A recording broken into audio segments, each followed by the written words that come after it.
being banks. Oh yeah. We were approved for the loan. We had everything submitted to the dealership, and both our bank and the dealership bank were playing whatever fucking bullshit game they were playing. Mm-hmm. So finally got all that crap done. Picked up the car yesterday, and we were able to secure the 2023 Nissan Rogue. Nice. And my wife is stupid fucking excited That's great. about having this vehicle. We did manage.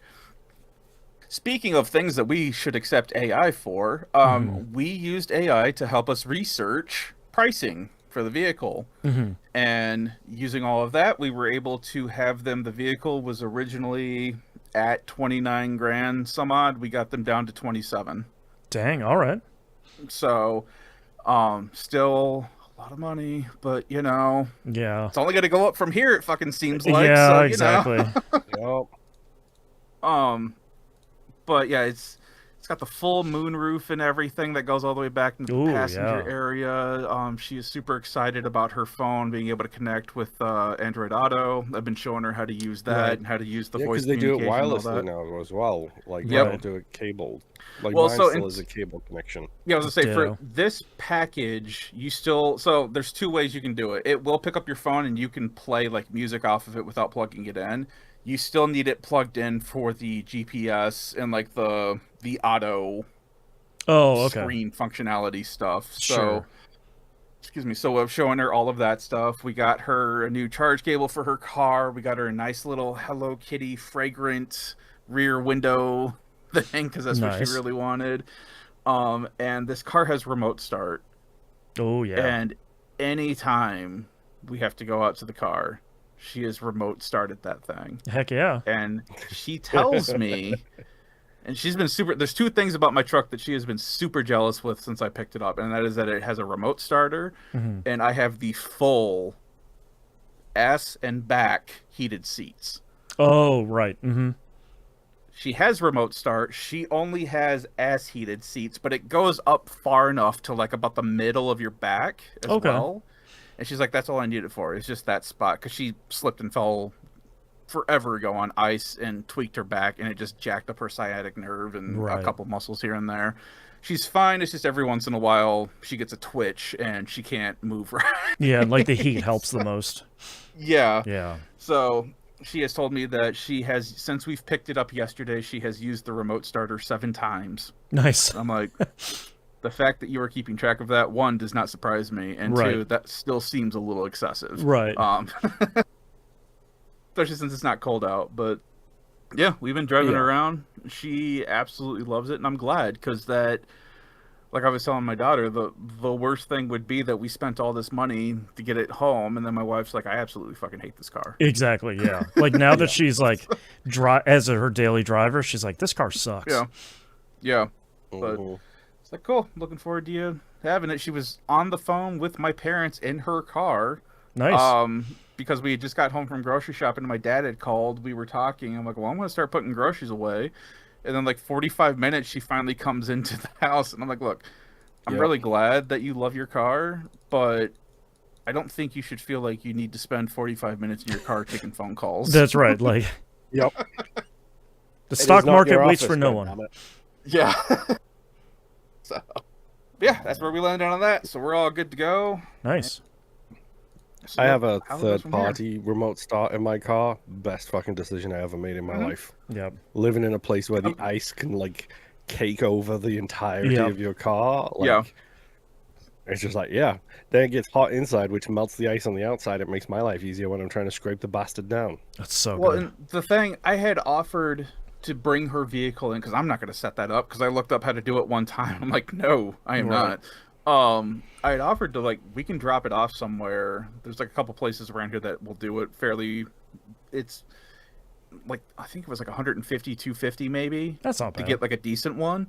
But the issue that she didn't like was that she would have an additional fob on her keychain.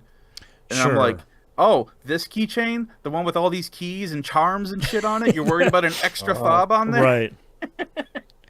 Oh man. Yeah, I have two fobs, and I have a Lufufu, the knockoff Yeah, Labubus. Lafufus. I have one of okay. those, which I've talked about on the pre-show. It was a Yeah. gift. No, everybody can deal with it. Yep. So yeah, that was it. We All finally right. got it done. You gents ready to get started here? Yep. I think Discord ate Moon's response. I said show. Okay. Or he just didn't respond. Oh, keep me on my toes. All right, let's get Exactly. started in 3, 2, 1. Welcome to a brand new episode of That Video Game Podcast, aka TVGP. I'm your host, Boston. Joining me as always is Moonpear Hello. and the Nymph. Hello. A quick plug here for our Patreon page, either patreon.com/E1M1 or E1M1.cash. And those ones are the numbers, the digits, the one. $5 a month is the tier that gets you everything. Anything above and beyond that is greatly appreciated. You get exclusive access to the Outcast, the uncensored look behind what we're doing in our weekly lives, except for video games. Looks like this episode is probably about 40 minutes long this week. So if you're looking for, almost an hour more of us talking about random things happening in our life, that's what you got over there. Early access to We Roguelike It and Critical Misses. And we swear. And we swear, yes. At the $5 tier or higher, get exclusive access to the Critical Misses production meeting, kind of peek behind the curtain on how those seasons get figured out, and a lot of psychic damage generally. And exclusive access to The Wayward Sons, the supernatural TV show that Moon and Nip are watching through. All of that over at e1m1.cash. Ones and numbers. I do wanna Moon. say real quick. Yeah, go ahead. I do think it is funny when people listen to the main show here, and we keep it clean that way everyone can listen. Yep. And then people will be like, "Man, you guys are like kind of mean to each other a little bit here and there." Uh-huh. I'm like, you do not want to pay the $5 thing when we can swear, because then you'll hear the depths of darkness that That's we right. dredge up on each other. Exactly right. Yep. All right, Moon. Let's get a score update here and what you've been playing this past week.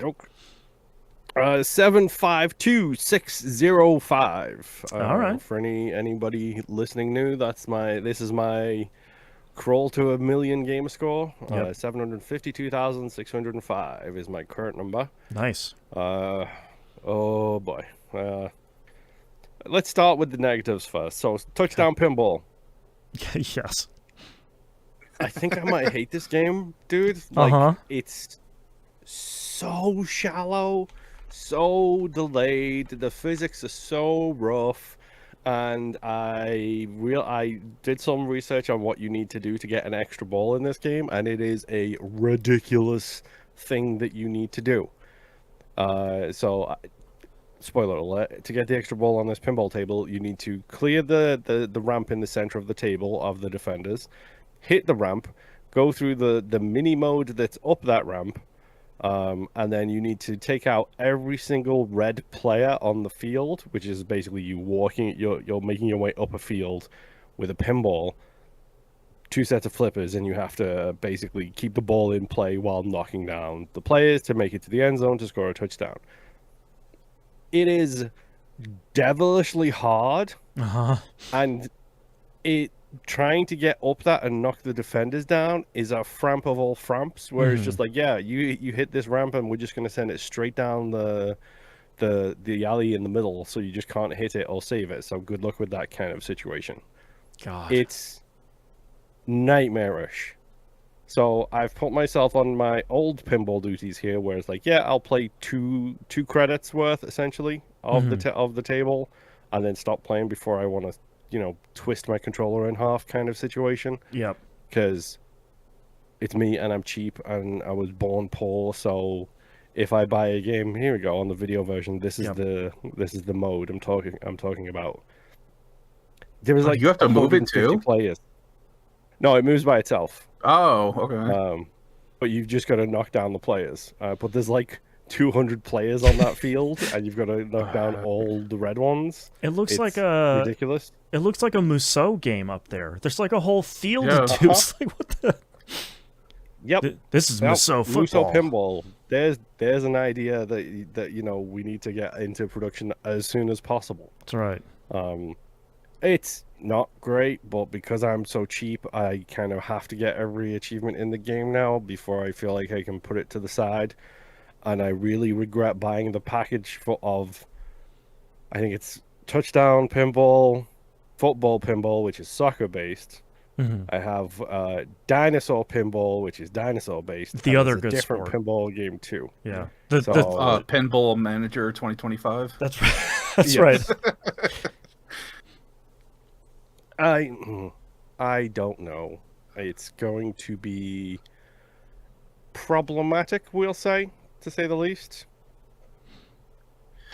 You guys play a lot more pinball games than I do. I enjoy them, but I'm just not into them as much as everyone else. I know all of these are based on actual boards or whatever Nope. tables, whatever you want to. Not this one Nope. particular, but generally like the Williams and stuff like that. Yeah, those So, collections. yeah, if they're actual pinball manufacturers and they have the sponsorships, so William Stern, Yeah. Gottlieb, if they have those, they almost always are real boards. But then Pinball FX now has the license to Williams and Stern, I believe. Yeah. And Okay. Pinball FX has fake as hell tables and then real as hell tables. All So right. it has a combo of them both.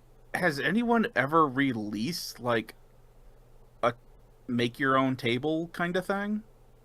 I don't think I've No, seen one. I think it's doable. Like, I think the PC version, it wouldn't surprise me if you could do it on like the PC versions of these, but being a console heavy player like me, I modded Oblivion and built a new island in Oblivion on the PC version when I was like 15 and had all the time in the world. I don't have that time anymore, so I don't know. They might do. I was just curious because I've never heard anyone ever talk about like Pinball Maker or anything like that. Yeah, like before. Steam Workshop, like pinball support. Like Yeah, it would, even it would. even here doing a quick Google search, there are like DIY kits for kids to make the like cardboard pinball things, but nothing I'm seeing of like, like pinball simulator or pinball mechanic or whatever. Like that's It's surprising. just because we had made the joke about the Muso pinball table. And I was Right. like, oh, could somebody actually make that? And I'm like, has there been a pinball maker game before? Right. I mean, I'm just saying that right there, you've got yourself a ready-made cash cow. All you got to do is make it, Nimp. Yeah. Have fun. I'll get the programming tonight. There you go. I want 5% of the profits for coming up with the idea. That's only fair. Yeah. You can get 5% Yes. of the Muso version. That's right. That's right. Oh. I can only give you 2,000 units. That's all I can spare. Yeah. Great. Anyway, Super Ninja Miner is my next game. I talked about that last week. It's a run around a maze puzzle kind of game. It's fine. I'm done with it now, so it gets discarded in the uninstall pile. It was fun while it lasted. There's boss fights in there, which I think is really interesting. Like you have a puzzle game with boss fights, so you have to kind of figure out how to do those, which I think I broke one of them by accident. Great. But it's a fun little game. I enjoyed my time with it, especially, again, this is the type of game I like to go to when there is thinking required, which there is. However, I don't have to think anywhere near as much as I need to normally, so it's just like, yeah, I'm just gonna hit a bunch of buttons and make my way through the level kind of thing. So I enjoyed my time with Super Ninja Miner. I'm putting that to the side now, so we will say goodbye to that. It's fine. Cardstorm Idol is my next game. This is, I think, from the same developer as Grim Idol, Nimp. Which is a card-based idle clicker game. Okay. Okay. Using card-based is maybe stretching that definition a little bit too far for this one. Basically, there's a deck of cards that you unlock by getting gems, and then they have different effects. There's 3 different damage types. There's click damage. There is damage over time, which is it's just DPS, basically. It's just, the damage that you do without clicking anything. And then there's magic damage, which is damage that you do without clicking, but it does it to everybody, not just one particular monster. And it's basically just a cycling thing of a boss and 4 monsters, the next boss, the 4 monsters, the next boss, 4 monsters, so on and so forth. So it's fine. I click a bunch, then I get the no clicking damage done, and then I put the controller down and go do laundry for a while the game plays itself. There you go. And then when I Yeah. come back, I unlock a bunch of cards, spend a bunch of gold, and do even more damage. The very nature of an idle game. Yeah, exactly. It's exactly. But that, it's fine. That is literally I've got work to do, or I'm playing something on my ally kind of situation. FTL, go listen to We Rogue Like It. That's right. Second to last game I played, Arc Raiders. Again, caveat as always, contracted generative AI voice acting for this. Don't listen to me talk about it, or don't buy it, or don't play it based on that alone. Completely your decision. The expedition happened. Oh, yes. Right. My first character has now left and gone off into the desert, which is really funny because I was wearing the Sandwalker outfit, which is one of the cosmetics that I bought with my free cosmetic points. So I was literally dressed like someone from Dune. I know I have a brand. You don't have to tell me. That's right. So the funny thing is, you voted for the expedition, you prep for it, and then you're like, yep, I want to go. The very next time I opened the game, it was a cutscene of like my character saying goodbye to everybody in the base, and then being like, oh, we heard you going out, good luck, blah, blah, blah. And then him getting shot off in one of the tubes, and then the tube opening, and him walking into the sunset, essentially. Which Okay. I thought was very appropriate considering I was dressed like someone from Dune. 100%. Part of the thing I'm doing here is I am proceeding with a headcanon for myself, which is I'm not going to play the same person time and time again. So when this character left on the expedition and I got my buffs, and I did get my 5 million needed to do the thing. Oh, nice. Cool. When I got all those buffs, I now refer to that character as Lizanel Raidi, which is the one who points the way, but for the Raiders.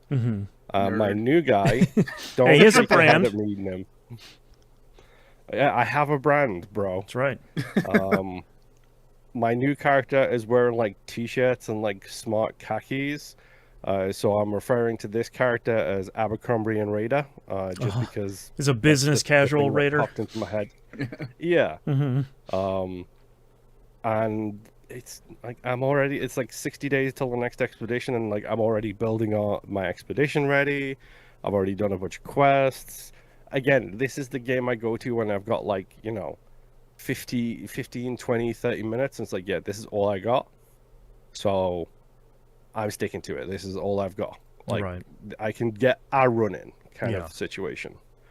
I'm still having fun with it, still having a good time every time I've played it, especially when playing it with friends. Matchmaking seems to be treating me well because I, generally speaking, don't really get bullied too much or killed by aggressive people, which I'm sure we'll talk about being killed by aggressive people in extraction games later on in the show. Surely it wasn't happening to me, that's for sure. Yep. But no, it's Arc Raiders. I'm having a blast with it. I'm having fun with it, and the more I know, the more I'm learning the maps better, so I know where I'm going. I know who to avoid, where to avoid, and getting the eye in for like suspicious people. Like when someone starts changing their guns and then putting them away, I'm like, no, I'm gonna get away from you. That's right. You, bro. You just pulled out your shotgun. That is the human fighting gun. I'm not stupid, so I'm gonna go away from you and then try and escape somewhere else. But yeah, it's fun. I like playing it. That's all on Arc Raiders this week. My final game this week. It was game night on Friday.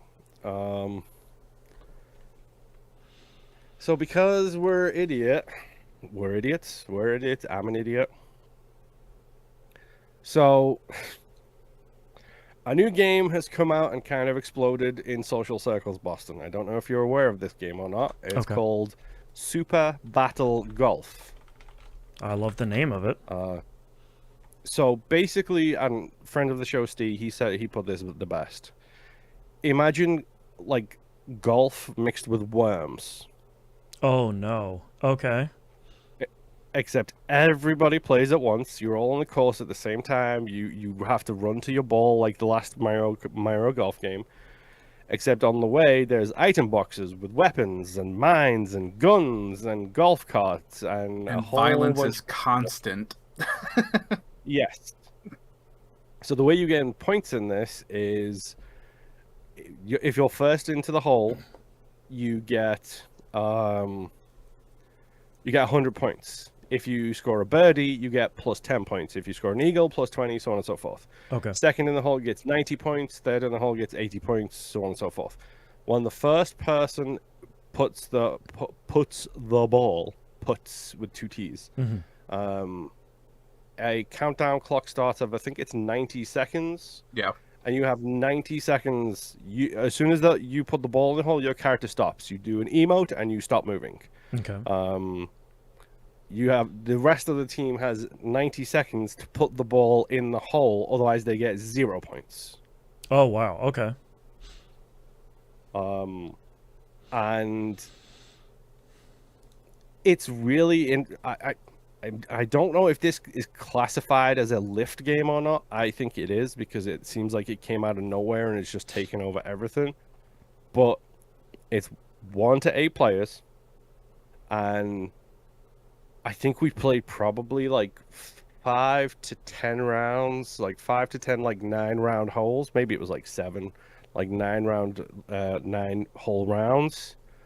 And not a single time did it bother anybody who quote unquote won.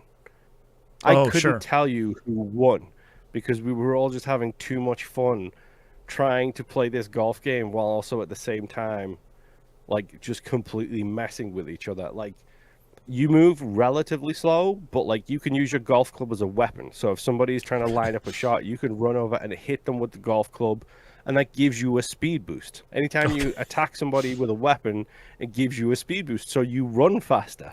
So it becomes like this interesting thing of like trying to balance running, getting as much speed boost as you can, whereas not falling behind too much, because you need to be close to the hole in order to actually, put the ball. I know for a fact, on the really funny thing, and it doesn't bother me, it just makes me laugh, because on one of the rounds, like, I think Bill Sifford was first, and I was like 10 points behind him. And then Bill did an incredible shot. He managed to get, like, I think it was like an eagle or something. And I was nowhere near the hole. So the pressure became on me to, like, get to the hole, get the ball in to keep, chasing him for the score. And as I'm trying to, like, jump, like, you respawn, basically, if you get put in water or fall down holes or whatever. Yeah, there's checkpoints along the way that you activate. As I'm trying to jump to the next checkpoint, Rob turns around, shoots me with a rocket launcher, flies off the other direction. So all of my time then is spent respawning and trying to get to the green, and I lost that round as a whole by, like, 40 points. All I needed was to get in the hole, and I would have won that round. But it's funny because, like, I mentioned it as an offhanded comment, but nobody really cares. Right. We're just having too much fun messing with each other while we're trying to take shots. There's an air horn, and anyone who's in range of your air horn, if they're in the process of taking a swing, hits a full power and overpower swing. Oh, just automatically. Automatically, it goes to 100%, then over 100%, and if you're over 100%, you mess up the shot. So it automatically, anybody who hears that air horn just does a overpowered shot, and the ball goes ski whiff off to the side, and you're just like, great. Especially useful when you're on the green. I'm just gonna say that right now because there's something hilarious about people doing full power chip shots instead of like putts on the green. Oh like, my god. Control wise, it's pretty solid. Like, I think it's got one of the most like intuitive UIs, because like ironically enough, it's a left trigger, right trigger golf game when you're using the controller, because left trigger like sets you in like the stance, and right trigger takes the swing.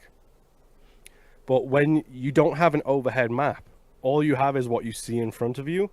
So when you pull up the left trigger button to get into the stance, it shows you what the layout of the ground is. So it shows you the color of the ground, if it's water, if it's green, if it's fairway. It shows it all on the power meter to I give you an just saw idea that. of That's roughly. so cool. It's such a genuinely intuitive idea Yep. of how to like show this is roughly where you want to be aiming for. And it shows you where the hole is too, if you're close enough to it. If it's close enough to Yeah, show it'll be up like a on little that. flag symbol. Yeah, That's so that way you know really how much to smart. charge it up. Yeah, it's hard to explain how genuinely, hilariously, stupidly fun this game was. Yeah. Like the beefs that start are just out of nowhere because like people are making stupid mistakes or someone's in the lead. There was a time when I may or may not have been saying, "Hey, Bill Suffolk's in the lead here. We should all just kill him." So, Right. you know, and then you That get may or shot may not from have across the happened. map by like a hunting rifle. Yeah. Right. Dude, we had Nimp joined us for there's this, so so I know you said Nimp, you've only got this to talk about, right? yeah. So you I'd take it been away. You traveling. give us your thoughts. All right, yeah. This week I'd been traveling for training and stuff, so I didn't have any time to really play anything. So this was the only thing that I've played this week. And when I was on, I was stupid tired trying to play this game. To the point that someone was like, "I think Nimp's mic is muted." I haven't heard him the entire time. I'm like, "No, it's active. Yeah, it I'm was just me. I'm barely hanging tired. on." That's right. But yeah, so there's like all kinds of items that you can get, including a golf cart that you can just unfold and then just start running people over with. Oh wow. One of the someone, I think it was Late Elf, just constantly kept getting rocket launchers. Like, I don't know how, because it's randomized on what you get when you touch the little rainbow suitcases. Yes. So when we were at the green starting out, there may or may not have been one time where like what 3 people out of 8 had rocket launchers ready to go, and as soon as the countdown stopped, like it was just a mass explosion, and Oh, jeez. nobody got a swing because everyone Yeah. got blown back. Because if you have like an item from a previous hole, it carries to your next hole as long as you're on Yeah. the same run. So like Mm. you've got people who are like, I'm just gonna hold this rocket launcher till we're all lined up at that start point, and then we're just gonna go. My favorite was just to shoot somebody in the back with a musket. But then there was also like the satellite one too, which I didn't even know I was what gonna that say, was. yeah, we should probably mention the orbital strike. Yeah, because you just get like this remote control with a big red button on it, and the one time that I got it, I don't even know where I was at, but it seems like it focuses on whoever's at the lead at that time. Okay. And Yes, I believe it It's was. like your blue when- shell equivalent. Pretty much. Yes. And when I had fired it, because I had gotten it and I had clicked it and nothing had happened, but then all of a sudden you hear something. And someone say, "What the hell?" Pretty much. This particular one, Bill was there trying to putt into the hole, and I think there was like 2 or 3 other people there. It took all 3 of them out because it's just an area of effect attack. It's a huge explosion. Yeah. I had it happen to me. One of the matches, I got really far ahead of everyone. I don't know how. I think everyone was just too busy shooting each other, and I just happened to squeak by off to the side, and no one knew where I was at. And then someone had set that off, and I was like lining up a putt, and I'm like, you know what? I'm good. I can hear it charging. I got plenty of time, and I sunk it, and then immediately got taken out as soon as the ball went in. Yep. And then there's And, like like, dumb things where it's like we would ram golf carts over the hole so that people couldn't someone make keeps it. parking golf carts over the hole, and this isn't like a ghosting situation where like the ball doesn't interact with it. No, it hits everything. So if Oh, someone's wow. standing in your way and you're trying to make a shot or a putt, it'll just hit them, knock them over, and then the ball will be right there where it's just hit them, like because it stopped moving. And then because you hit somebody with your ball, you now have a speed boost. You're zooming past the ball that's right in front of you because you're trying to line it up, but your character is running super fast, and that was weird. One of my favorite tactics was when you hold down and overcharge, if there's somebody in front of you, you will automatically lock on to that person. And when you swing, that And you'll ball, take a shot. yeah, that ball will become a homing missile. and if they turn or anything, it will home in on them and just hit them. And then Yep. you get the speed boost. So that's how I was lining up a lot of my shots for some of like the really weird narrow sections. I would wait for somebody to run across and then lock onto them and hit them with a golf ball and then just run across. Meanwhile, everyone's like sinking them into the water and stuff. Yeah. There's all kinds of weird ways to go about it. It's so well thought out. It's actually, the controls are a little bit iffy right now. Like, I played mostly with a controller, so it was very difficult to do like fine tuning of shots. Oh, okay. I was on the doing mouse and controller. keyboard, and it felt all right. Towards the end, I think it was just because I was getting even more tired. I was having issues lining up the power, because I know there was a couple times where it's like I was right there, and it's just rolling past it constantly. I'm like, could you just hit it just right? Right. Yes. And like, we were even playing this with somebody who has zero golf game experience in Ash, who's part of our normal group. And first couple of holes, Ash really struggled, like genuinely struggled. And then before you know it, like there's Bilsiford and Ash on the green before everybody else has even approached the area, kind of thing. It's super friendly, like if you're like relatively new to things. Nice. It's like being like the interaction nature of things, being like everything interacts with everything, is just so hilarious as well, because like there's a dive button. So like there was this great moments where like me and Bill were on the green, and like I dived over the hole, hit him and his ball, and knocked them out of the way while he was trying to sink the putt, because I'm an a-hole apparently. Like, It also does a really cool thing with the penalty shot, where if you shoot it off the map, the ball will just come back over your head. And this was actually something that I gamed one time. It'll hover over your head and it will drop the ball on your head, and it'll say negative penalty, whatever, and it knocks your character out for a second. Yeah, and you can't move. I did that on purpose, stood over the hole, it knocked me out, ball went right into the hole. Oh, shit. All right. Yep. So I cannot express how dumb fun this game is. And like this is part of the whole discussion with gaming prices. That like this game specifically brought this to my mind, because everyone's talking about Resident Evil Requiem. Everyone's like, yeah, Resident Evil Requiem is so great, you should play it. It's like, okay, it's $70 Right. to get Resident Evil Requiem for myself. And nobody else who lives with me, nobody else is going to play that except for me. And I don't do game sharing, so literally it's only for me. Whereas I spent $67 on this game for 8 people. I think I bought copies of it. I think I bought myself and 8 other people copies of it. And I was just like, because we were talking about it in our like Friday night group chat, which if you're interested in joining us, just let us know. We do announce it on the LFG and Discord. We were talking about it, and then I was just like, you know what? I'm not going to buy Resident Evil Requiem because I don't know when I'm going to get the time to sit down and play that huge, massive game. But everyone, like, I showed someone brought this up. I showed them a clip of a streamer playing it. This is the game that you guys are talking about. Let me know how everybody feels, and everybody's like, oh, this looks fun. It looks polished. It looks fun. It looks really well, like, put together.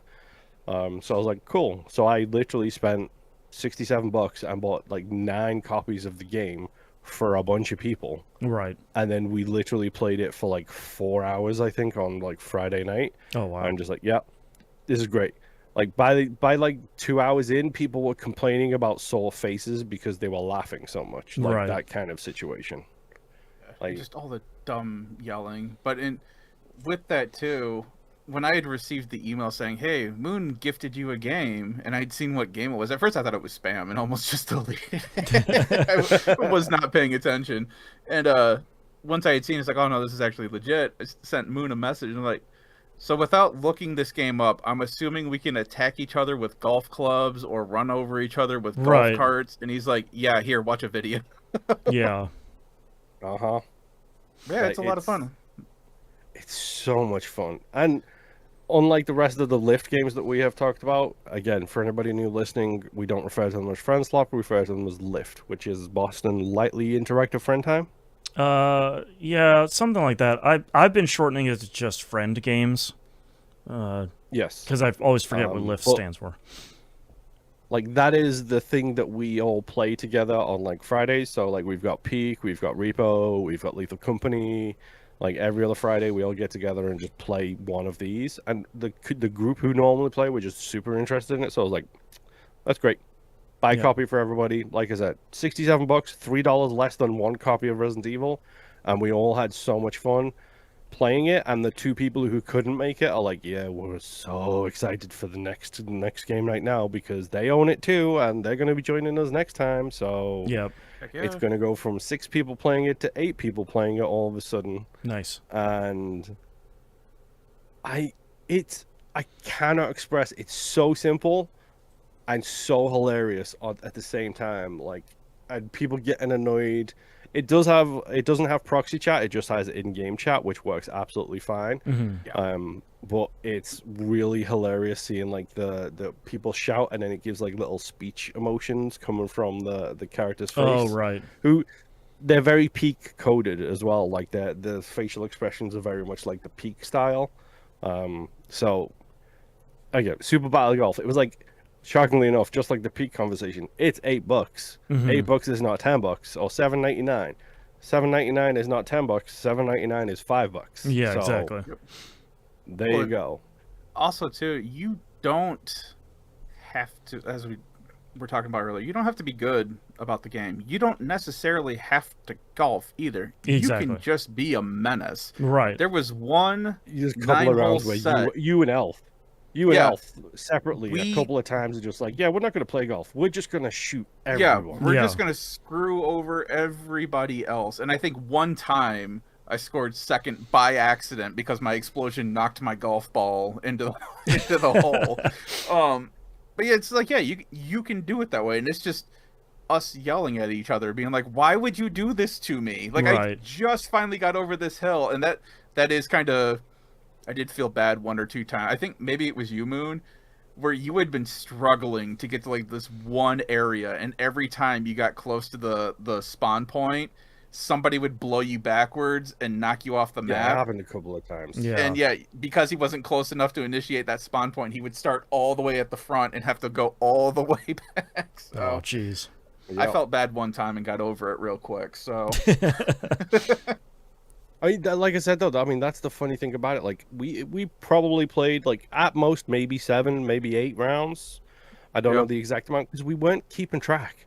Like we just Yeah, like it weren't. didn't matter. yeah, And like we weren't even keeping track of who won. We weren't even keeping like the only thing you know in game is the current leader of the group has a crown above their head, which kind of paints a little target. Mhm. But Mhm.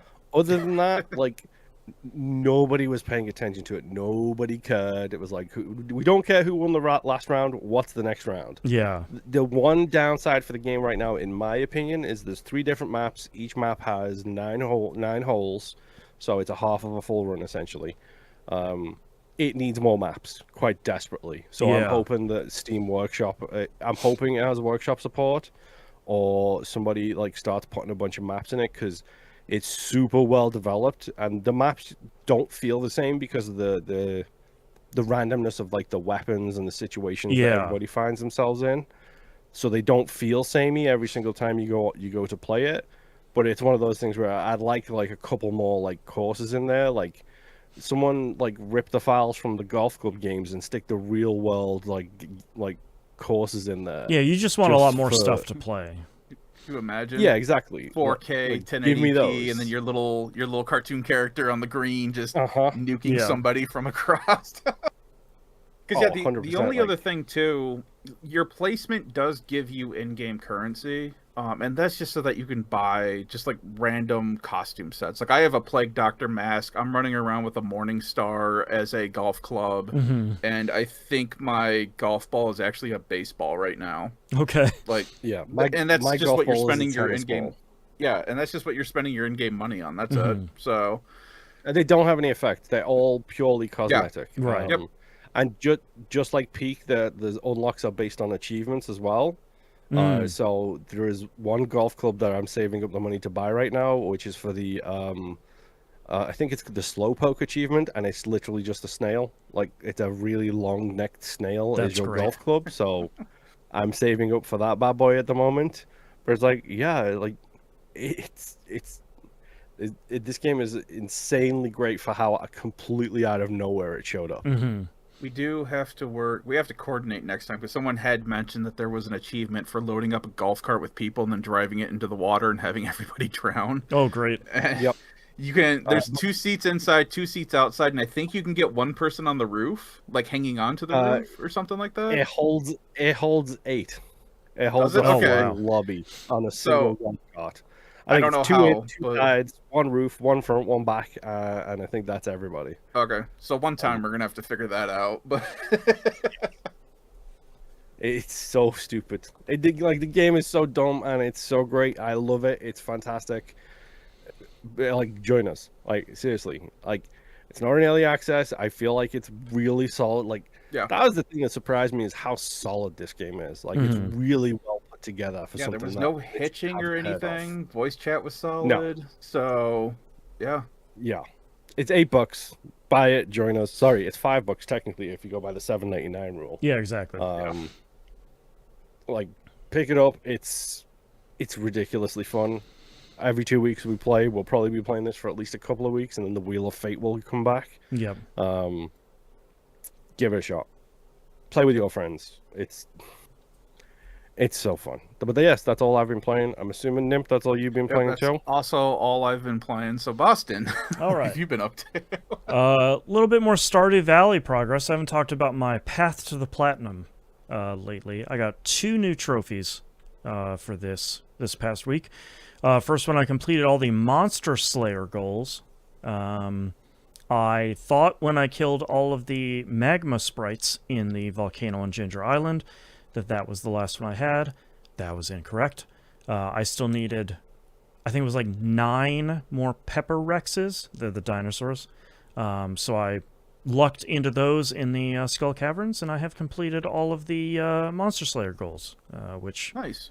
is pretty great. That one wasn't one I was ever really worried about. It's just sort of like you just need to spend the time in the different, mines and dungeons and volcano and everything. You'll just get it eventually. It just, how long is it going to take you? So I did see you on briefly. Uh-huh. While you were in the dungeon, it turned into like a shooting gallery game. Okay, so that's my other trophy. Oh, okay. I It's- had never seen that before. I haven't touched Stardew Valley in a long time, but I had never seen that mode Yeah, before. so in the saloon, the Stardrop Saloon, there are 2 unwaking nightmares of arcade games that are in the game. One is called Junimo Kart. It is designed by the devil himself. The other one is the big one, Journey of the Prairie King, which is not designed by the devil himself, but has the devil's luck in it. It is a twin-stick shooter that is... I wouldn't call it brutally difficult. I would call it challenging. The brutally difficult part of it is the 2 trophies that are associated with it. One of them, the one that I had gotten this week, is beat Journey of the Prairie King. That's the easy one. That then gets you a copy of the arcade machine in your home, so that you can crash yourself upon the rocks for many, many, many more hours to get the other trophy, which is beat Journey of the Prairie King without dying. Which I'm not going to call it impossible, but I'm going to say it's dang near that.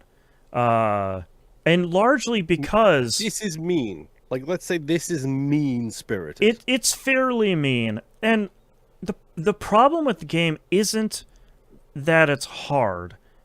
It's that everything in the game is random.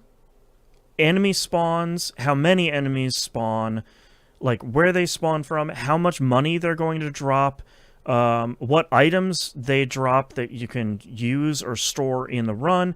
All of that stuff is going to be random. So the challenge really boils down to how good is the luck going to get for you as you're going through and you're playing the game.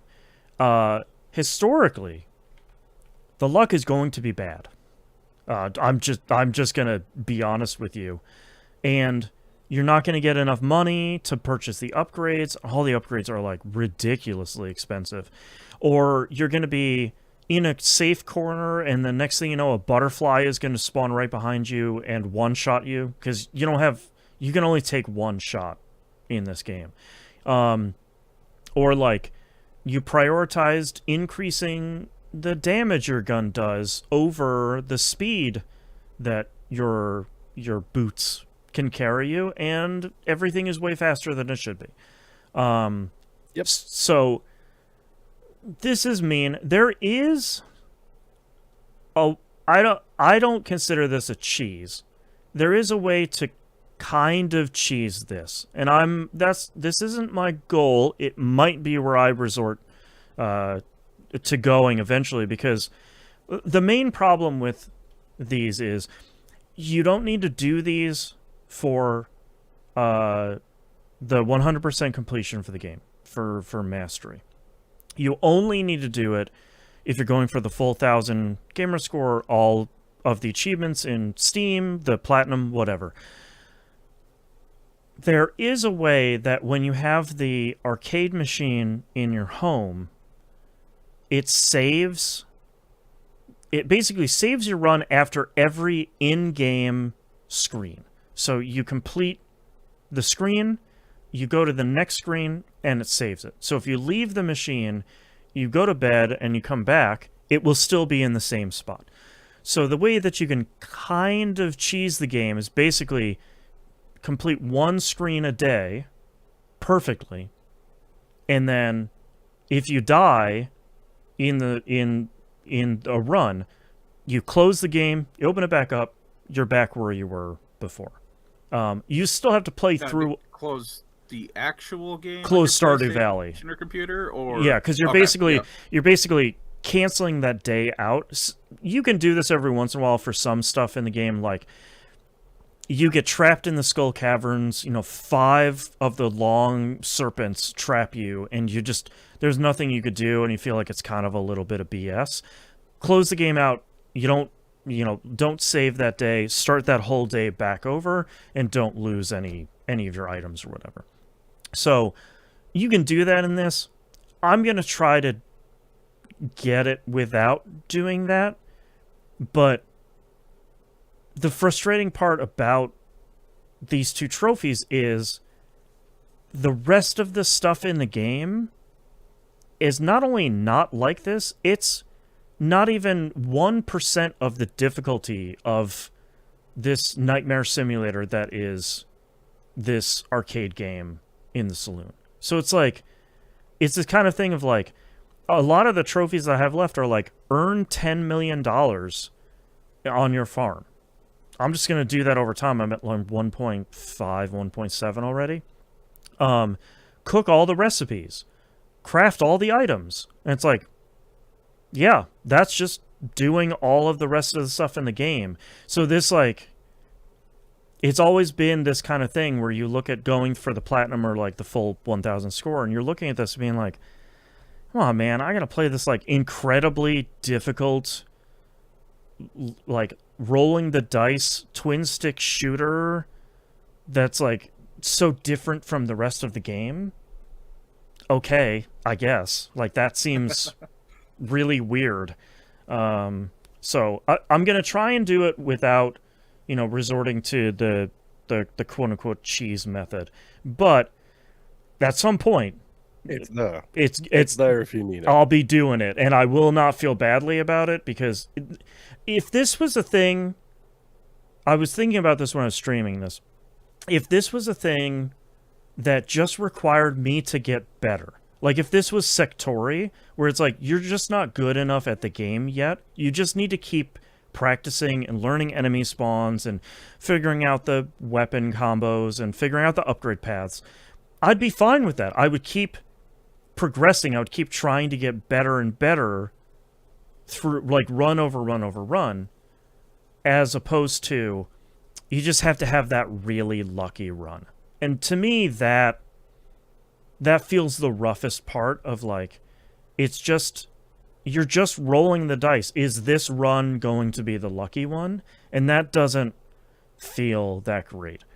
Also, from like a content creation perspective, I don't want to spend the next couple of weeks just playing Journey of the Prairie King when I could be doing all of the rest of the requests, like the big board requests and the Mr. Key requests that I have to do. Like one of the Mr. Key requests that I did on Ginger Island the other day was donate 100 items of each color. So the Roy G. Biv. And he's like, just bring 100 of that color. Whatever you want to do. Just bring it on over. And I was like, okay, let's figure out 100 red things. Let's figure out 100 orange. And like, that was kind of fun of like, okay, I can give him 100 oranges. That's cool. I can make 100 mega bombs. Those are red. I can do those. I can give him 100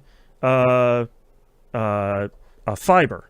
That's green. All right. Now, and like keep moving down the list. I was like, that's more of the challenge I'm looking for in Stardew Valley. Like those are the hardest of the quests. Like some of the stuff that he has is fairly challenging of like all of the legendary fish have spawned again. You have 3 days to catch all 5 of them. Good luck. And I was like, okay, that's a challenge. Like that's where I feel like the upgrades that I have earned and sort of all of the skills that I've upgraded and earned, that's where all of that stuff is paying off. As opposed to, I hope you have a lucky run in the twin stick Western shooter. So, grumble. I'll get there one day because I'm too far and I'm like 31 episodes into this series, which I usually am streaming for 3 hours at a time, so that's a whole lot of Stardew Valley, and I'm definitely not going to quit when I can see the finish line at this point. However far away it might be, I can see it.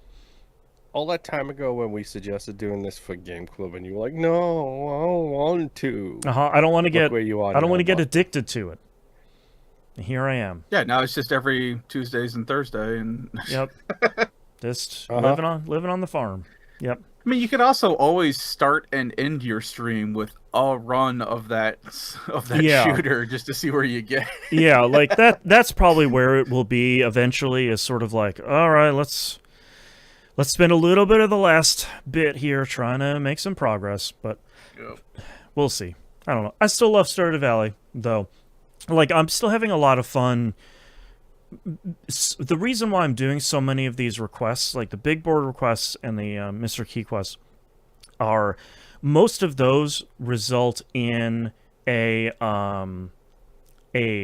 like cooking recipe or a crafting plan or something like that. Or in Mr. Key's case, he'll give you gems that you can then use to buy, like a crafting recipe or a cooking recipe or something like that. So like, it's kind of fun. It still has a goal of I need to cook and craft everything, but I am having a lot of fun of I'm just gonna go see everything that this game has to offer on the path to getting all the recipes to make everything. So that's been kind of fun because I haven't seen a lot of this stuff, especially the Mr. Key quest, because before I'm like, no, these are too hard, I don't want to do that. And now I'm sort of like, well, they're actually not that hard. They just sound hard on paper. So that's been kind of fun. So that's Stardew Valley. The only other game I played this week is, of course, Marathon. Marathon came out Thursday of last week. I have done nothing but play this game. It's the only thing I want to play. It's the only thing I have been playing. It's the only thing I've been thinking about playing. And done a lot of trios, and I've done a lot of solo stuff, and I've done a lot of Rook runs. We talked about Rook last week. That's the one where your normal runs, unlike Ark, the new teams of runners don't get put into a match already in progress. Everybody starts off fresh at a brand new match, 25 minutes on the timer, etc., etc. For Rook, you go in with really nothing. You can upgrade Rook's starting gear in the each faction has a skill tree associated with it. At the bottom of the skill tree, every X number of skills you purchase from that skill tree, you get something called as capstone skill. And I don't remember if you need to spend any currency or consumables for that one. I'd have to go look. But a lot of those for the factions will upgrade Rook's starting equipment or starting abilities. So it'll be like, instead of starting with a white shield that's just like one segment, they start with a green shield that's 2 segments and it takes a little bit more damage. Instead of starting with like a garbage weapon, they start with a random green weapon, and then later like a random blue weapon. So you're sort of in a better position to start off with in the beginning. And Rook only joins matches that are in progress, and that's very much the scavenger class of like, you're going in, you're just scooping up a lot of stuff that's been left over, and then you're trying to get out of the match before time is over. I am still really enjoying this. I think the thing that I'm most surprised by is that my vault has been full constantly. Backpacks and weapons and ammo and mods and all of the stuff in the game. Like, one of the things I was really worried about going into it is, the thing that you sometimes hear from extraction shooters of, well, I died with a bunch of cool stuff and I don't have anything left anymore. So like the game sort of sucks now. I'm not running into that at all. Like I am just, I am completely full of stuff constantly.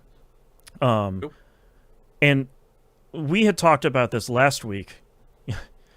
You'd be surprised that keyboard warriors were wrong about something in Marathon, which is the new hated game du jour. Where I thought we discovered on the pre-show that only one person had ever been angry on the internet. That's right. We finally made it to March 2026, and we found the angry person on the internet. I don't even want to address, if you see anything about this game, you're largely going to see a lot of people saying Concord 3. That's a take that's not even worth addressing at this point. The thing that I am happy that did not get changed from the Server Slam was the unlimited sponsored kits. So we talked about it in Arc Raiders of the free kits that you can get if you don't have anything or you don't want to risk anything when you're out in a run. In Marathon, they'll just give you a sponsored kit. One of the 6 factions will give you. It's largely like a gray quality weapon. It could be any type of weapon, really. And one stack of ammo typically, and then kind of a garbage tier healing item and a garbage tier shield item. It will get you far enough in a run to probably find something better. You're not gonna fight a boss or anything. Let's put it this way: it will always see you to the end of your run. Right. Yeah. It might be in a minute or it might be in 20 minutes. I'm not entirely sure. But one of my favorite things about Marathon so far has been the sponsored kits. If you die in a run, it automatically equips a sponsored kit for you as soon as you hit the main menu again. So the number of times that we as a trio or me as a solo are going in and just having one bad run after another, it's super easy. When you're back at the main menu, you just hit square 4 times and you're back in the run. Like you're saying get ready for a run, pick your map, ready up, and then start the run. And you are just immediately back in a run. Wait times to get into a match for matchmaking have been incredibly fast, either both for solos or for trios. The launch went incredibly smoothly. I have not run into any queues whatsoever. I have not run into any lag or disconnections or crashes or anything. So I am more than impressed by the kind of overall stability of the matches so far. Gosh, what else? I am really happy so far with how each one of the factions is introduced. Each one of them gets like a cool cutscene that's based on the faction's brand. Like you have New Caloric, who runs the kind of farming and food manufacturer. You have Traxxas, who I think is maybe one of my favorite depictions of a corporation in this game, because they have that like overly corporate speak for everything, including your missions. So it's all a lot of like aligning synergies and making sure that their asset protection is in place and all of that stuff, and it's so good. And then you have Maida on the other side of the coin there with the like kind of British anarchy sort of stuff, where even their face is like an LCD projection that sort of looks like the like facial recognition, anti-facial recognition stuff, which I think is really good. I still haven't unlocked the last faction yet, Sakaguchi Genetics. So the game launched with 2 maps, Perimeter and Dire Marsh. Perimeter is your kind of like big, like starting map. The UESC, the AI PvE enemies, are not incredibly prevalent. They're not incredibly dangerous. They're still going to mess you up. Like you still need to take them seriously, but it doesn't feel ridiculously difficult. Dire Marsh is kind of the next step up. There are more UESC. They are more difficult. There are more environmental effects, like those horrible flowers that like basically spit poison on you. They're the worst. They're a nightmare. They suck. They're the worst. I hate them. And like there's more weather effects, and there's more stuff in that map. And then the day after launch, Outpost unlocked.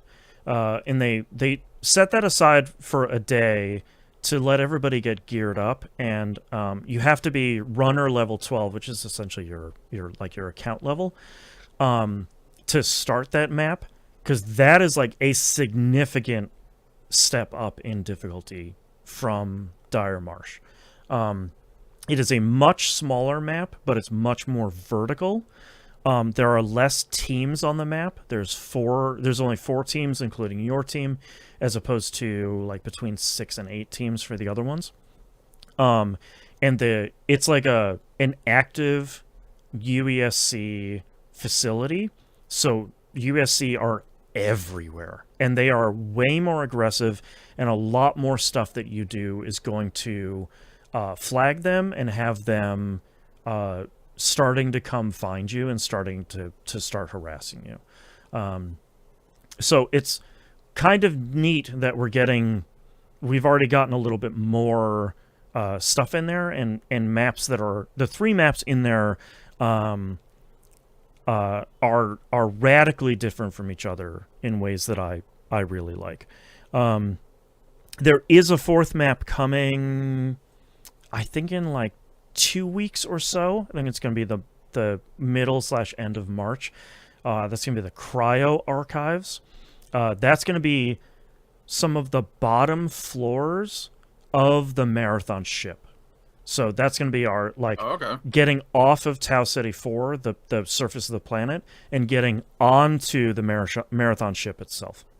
And Bungie's already said that like there's going to be some raid-like mechanics in the Cryo Archive. What that means, we're not entirely sure, but that makes sense from a lot of the dungeon and raid mechanics they did in Destiny 1 and 2, that some of that stuff will probably show up in some fashion here in Marathon. I think my only real complaints about the game at this point are kind of the common complaints. One of which is the reward pass. So they did, just before the game launched, they did announce basically the rewards pass works like Helldivers 2. They are always available. You can go get past ones. They are not going to expire. They do not seem to, unlike Helldivers 2, at the moment, they don't seem to give you any sort of gameplay, not advantages, but any sort of benefits. They really genuinely do seem to just be cosmetics.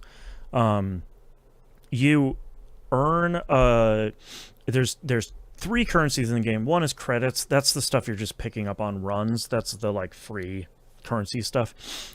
There's silk. That's stuff you get basically every time you level up your season level. You get a handful of silk. That's what unlocks stuff in the rewards pass.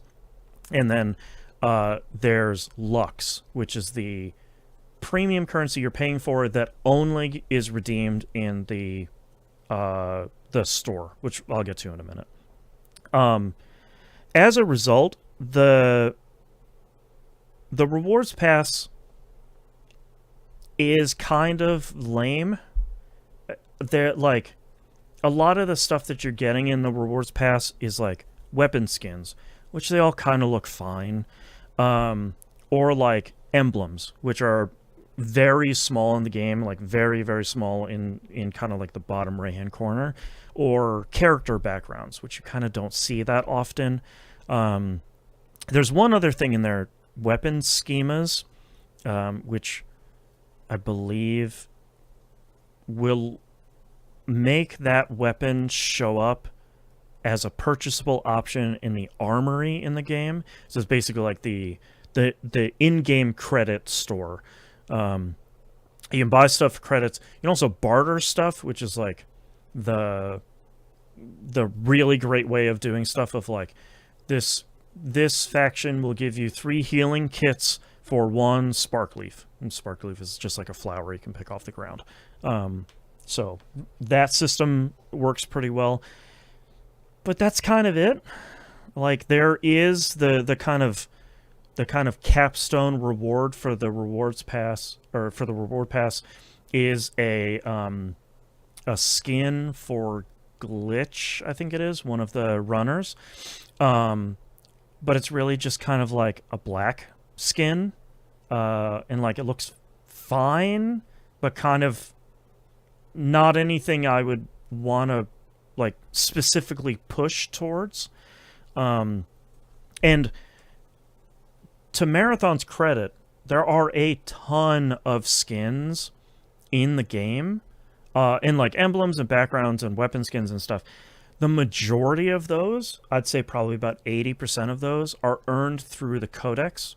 And the codex isn't just a way for you to get the in-game lore and stuff. It is also like complete all of these challenges with a runner, or a runner shell, and you'll get a very cool skin for them because you kind of like did all of the hard stuff with that shell. Or level up your reward pass from this season to level 20 and you'll get an emblem or a background or something. Or one of my favorite ones, I think 4 or 5 of the 6 factions, all 6 factions have a sponsored kit. Those are those free kits I was talking about. 4 or 5 of them, if you take a sponsored kit into a run with you and you exfil successfully, having started with that sponsored kit, that faction gives you a skin for the shell you just extracted with. So it's kind of like a cool challenge of like, can you make this faction's sponsored kit work? If you can, you get a character skin for it. So like that stuff is I know it's like a weird thing to hear in 2026. I like being able to earn a bunch of cosmetics in the game without having to visit the store and having to buy them or save up reward pass stuff or things like that. Yeah, I was gonna say, What's when are you that gonna tell us? other Go ahead. what's that other website that you run Oh. in Boston? Oh, Destiny Emblem Collector? Yeah, that one. Yeah, yeah. Well, I was also gonna ask too. When are you gonna tell us that you're in the pocket of Costco? Someone put up a really good Photoshop of a Costco sponsored kit that comes with like a chocolate chip cookie, a membership card, and a $1 hot dog. It's really good. So like, I kind of don't mind that the reward pass is a little bit lame because it doesn't offer you any gameplay benefits like Helldivers 2 does, where it's like this new weapon or these new things or these new mechanics are in this reward pass. I don't think that's a problem in Helldivers 2, to be completely clear. Because like that's fine. You can just work on them whenever. They're still in the game and they don't really cost you anything. I do think it's a bit of a bummer that the reward pass, at least in season 1, doesn't come with any Lux, which is the premium store currency. It only comes with cosmetics. I'm not sure if that will change in previous seasons. I would love it if it could, because one of my favorite things about like season passes or reward passes or battle passes in some free-to-play games, and this game is not free-to-play, it's $40, is I love being able to go in there, and if you complete all, X number of rewards, you get enough currency to at least buy the next season pass. Now, will future reward passes cost anything? I'm still not entirely sure, so that might be a bit of a moot point. It might just be like, well, no, you just, like Helldivers 2, you just switch to the next battle pass you want and go on from there. So, I'm not entirely sure. We'll find out in June, I think it is, when the first wipe happens and the second season starts. We'll find out by then. I think the other bummer is the store in game, the Lux store. It's called store in the game. The bundles don't feel worth it.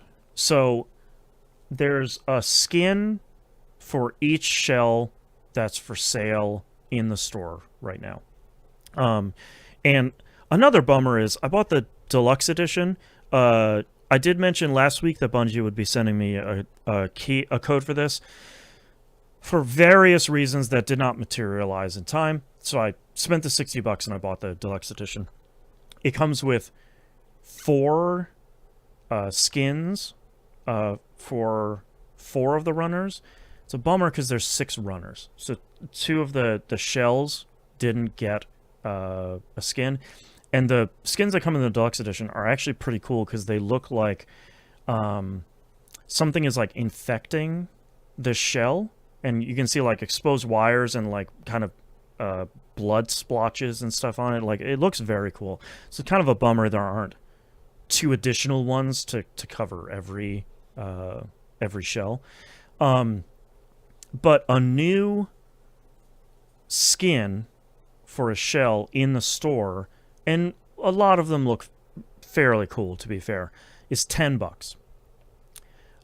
Which is, I feel like, about as expensive as they are in something like Fortnite or Apex or something. Like, that's about, for Fortnite now. I'm not playing Fortnite anymore, and I canceled my subscription because they're putting the Wizarding School stuff in the game, and I'm not going to support that. So it will never come up on the show ever again. I never talked about that, but that's the situation there.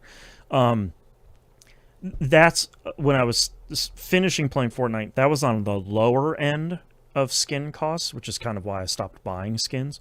So like $10 isn't really that bad.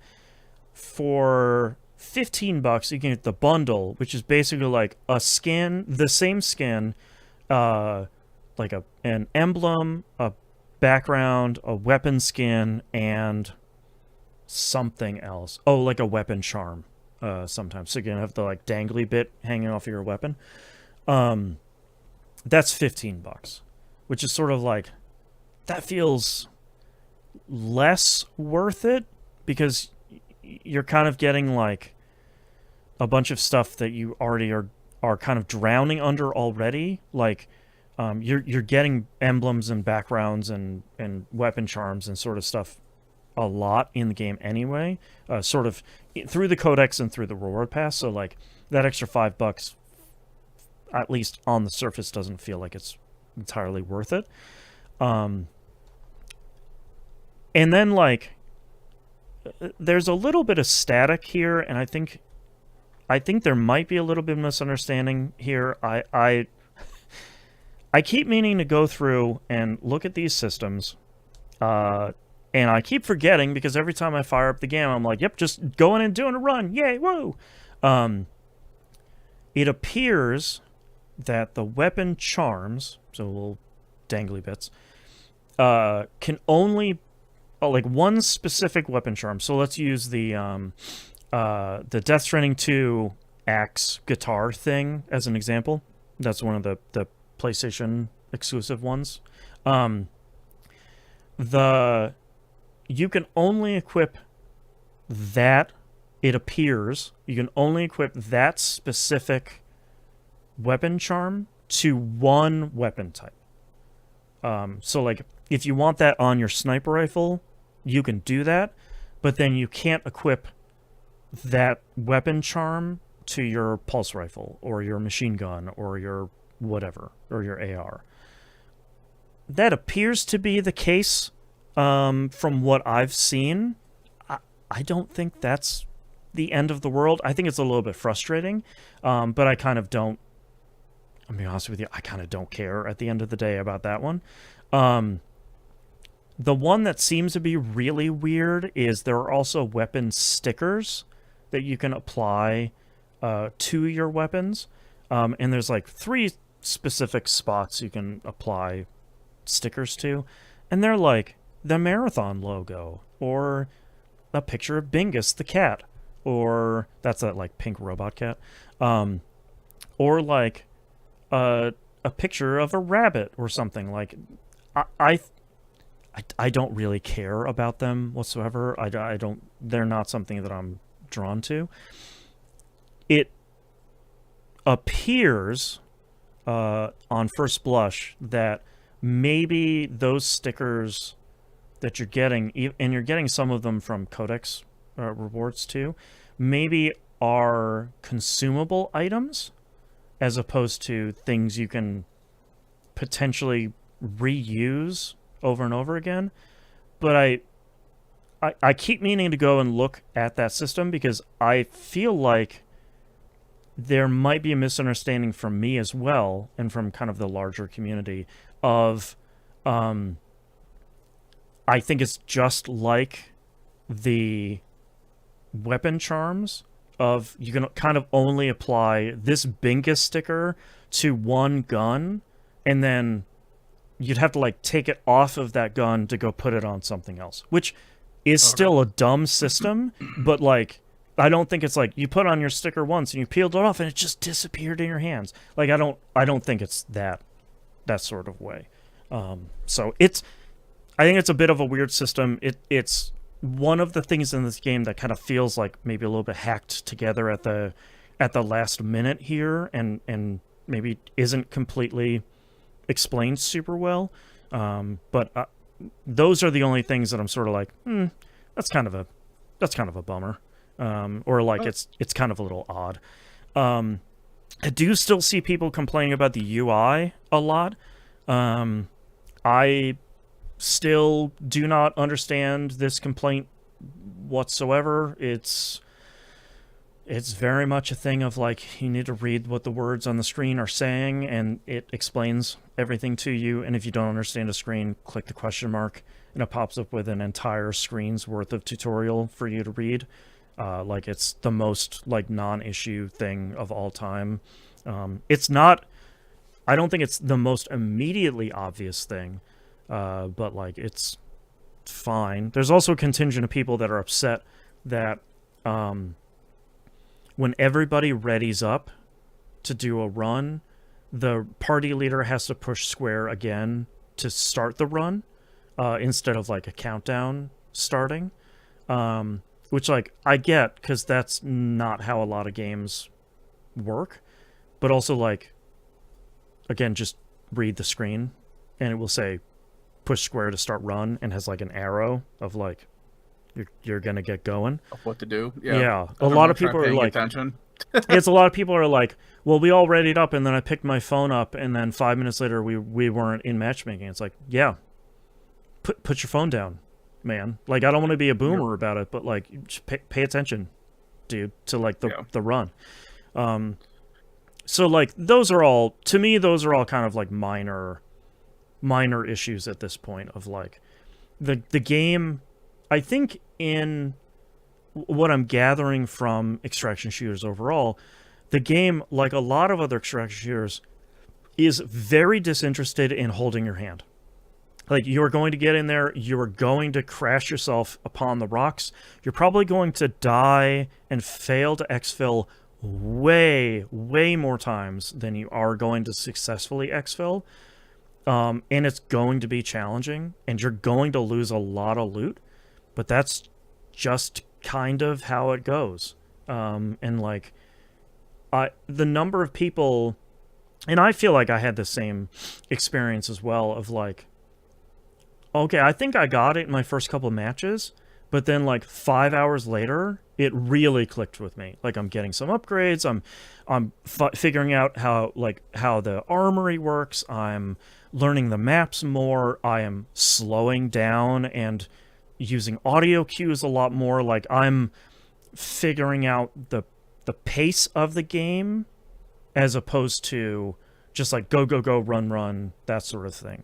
And I think the stuff from the menus extends to that as well, of like you just have to play around with it for a little bit. Like there is some stuff that's confusing, like why is there a loadout section along with the armory section, the tab? Like both of those, you can probably find a very clear way to sort of smush those two together, because you're kind of, or the vault and the loadout, I mean, because you're probably going to be looking at your vault 99% of the time anyway, because your runner shell stats as of so far haven't really mattered.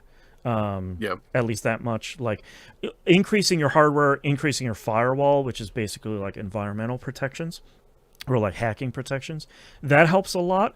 But like I kind of don't care that this character does a little bit more damage with knife attacks than this character. Like I'm still gonna swing at a bunch of enemies with my knife when I'm out of ammo, or like they're kind of the lowest end PvE enemies. So like, speaking of being ammo, are you, after playing for a little bit more, are you still feeling like ammo is kind of scarce, or are you starting to feel like it's better? I feel like it's a lot more manageable now. Okay. And I think part of it is, again, like learning the game of like, okay, like I can silently take down a lot of the UESC robots. If they don't see me, I can just crouch down and sneak behind them. I can give them like a couple swipes with my knife, and that will, it's a very loud attack, but it's actually fairly quiet in the game. So like the other UASC robots aren't really going to pay attention. It's like, okay, cool. Okay. I saved a bunch of ammo and I saved a bunch of attention from the other robots. So like now I can kind of sneak around the area a little bit more. So like there are runs where I still do run out of ammo. A lot of times if we're fighting enemy runners, you're going to just run out of ammo a lot, because I am not the stealthiest dude, so I'm not going to be like sneaking up behind an enemy team and just like cutting them all down before they know what happened. So like I feel like it's a little bit better. Bungie did say that there's a patch coming out next week that's going to increase the amount of ammo that some of the sponsored kits will give you. And I think that will go a long way towards easing some of the frustration of like, cool, we talked about this a little bit last week, for anyone that doesn't remember. You can't mix and match a sponsored kit with stuff from your vault. So you can't say, oh, I'm pulling in a sponsored kit, and I'm also going to pull in 3 stacks of light ammo at the same time and just go in there prepared. You have to, it's one or the other. So I think increasing the amount of ammo that's on a map, I think would be the wrong choice. Because I think a lot of the scavenging stuff feels really good. And I think increasing the amount of ammo you have in those sponsored kits, I think is a really good choice of just like, I have nothing, or I'm like learning a map, or we're going to do a quest that I know is going to be really hard and I might die to the UESC, the AI enemies. I'm not going to risk any of my stuff in my vault, but I do still want to have a fighting chance in the match, without like spending my credits in the armory or whatnot. So I think that's a really good change. The other big change is it's usually really hard to see, but when you're walking up to an objective on the map, it's like, oh, go to the second floor of this building in Outpost and scan a computer. When you get within 10 meters of that objective, a little like yellow icon will pop up on the screen. 10 meters was too close because a lot of times you could just completely miss something because you're like on a different floor or like the building is too big. They're increasing that to 20 meters. That's going to be a huge change. Like, I think that's a hugely impactful change. So I don't know, man. Like, I really love it. And I feel like a lot like when people were picking up Arc Raiders and enjoying that, I feel like this is my kind of moment of like, okay, I get extraction shooters and I really like it. Like, I don't care about my gear. I care about my gear. There have been some runs where I'm like, oh man, I have this like shotgun combo and this like 3-burst rifle that I really like, and I have them all kitted out with the mods that I have and everything. And like, this is a setup I really like. And you go in and you just have a bad match, or you get stuck between 2 other enemy runner teams that just pincher you and wipe you out, and you lose all that gear. And you have a moment of like, that sucks. And then you just pull stuff from your vault and you start another run and you're like, all right, let's go find some more cool loot. Like that's the thing that I think is really clicking with me in a way that I think is really, really, really hooking me. Moon, you look like you're ready to ask a question. I mean, do you feel like it's vibing well with you, like across the board, with the exception of Nibbles? Like, control wise, does it all still make sense to you? Like, like, is it still playing and feeling pretty solid? Yeah, I think, unsurprisingly, it feels like. I mean, Bungie make incredible shooters. Yeah, and I feel like for me, if you've liked anything, especially from Destiny, this kind of feels like that same thing. I believe it's still the Tiger engine. It feels like that same stuff, just in an extraction shooter. So like, I feel really at home with the shooting in this. It still feels as incredibly crisp, like a lot of the rest of the Bungie games have felt since, like Halo 1 felt incredibly good. Like, all of their shooters in kind of the modern Bungie era have felt good, and I think that extends here into this game too. And I think even on a controller, a lot of this stuff feels really good.